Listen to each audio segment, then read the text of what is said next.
Making sense of interrogative determiners. Hello everyone, and welcome to today's video. We'll be diving deep into the fascinating world of English grammar. More specifically, we'll focus on the function of interrogative determiners. By the end of this video, you'll have a clear understanding of what they are, how to use them, and how they differ from interrogative pronouns. So, let's get started. Interrogative determiners are words that we use to ask specific questions about the amount or identity of something. In English, our main interrogative determiners are which and what. They are used to modify a noun, helping to specify the question. Example: which book do you like? What time is it? You'll notice in these examples, which and what are used to modify book and time, respectively.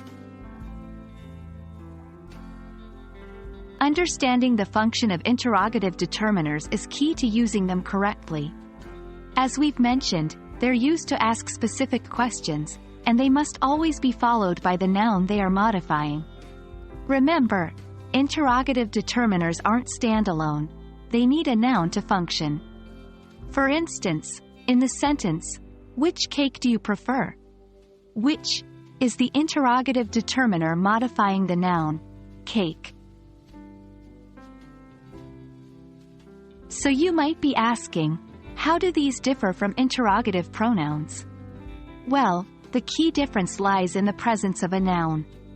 Interrogative determiners require a noun to modify, while interrogative pronouns stand on their own.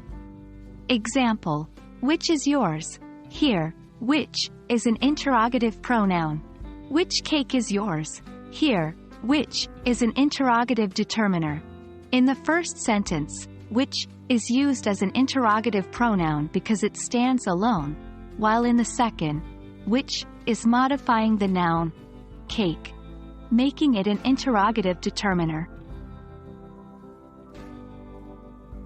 And there you have it, a quick but comprehensive look at the function of interrogative determiners in English.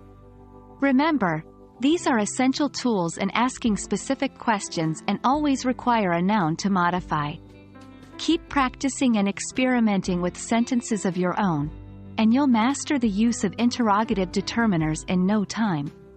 I hope you found this video helpful. Thank you for watching, and I'll see you in our next English grammar journey.